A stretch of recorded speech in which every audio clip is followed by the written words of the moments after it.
पराभवाला कारणीभूत ज्या घटनाक्रम आहेत त्याबद्दल नक्कीच मी नाराज होतो, नाराज आहे आणि त्या नाराज झालेल्या भावना मी उद्धव साहेबांपर्यंत पोहोचवल्या.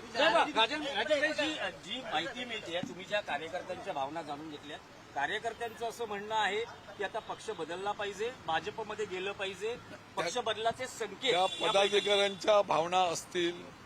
त्यांनी त्यांची मतं मांडली असतील आणि ह्या सर्वांच्या माहितीचा सारांश आणि संपूर्ण घटनाक्रम मी शिवसेना पक्षप्रमुखांकडे मांडलेले आहेत. त्यांनी माझ्या त्या भावना ऐकून घेतलेल्या आहेत आणि निश्चितपणे मला या बाबतीमध्ये समाधान आज या ठिकाणी की उद्धव साहेबांनी माझ्या भावना, तिथे संजय राऊत साहेब शिवसेना नेते होते, शिवसेनेचे अरविंद सावंत साहेब होते, स्वतः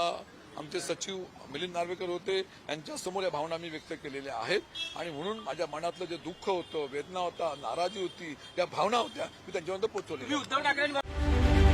रत्नागिरी 24 न्यूज चॅनलला आताच सबस्क्राईब करा आणि शेअर करायला विसरू नका.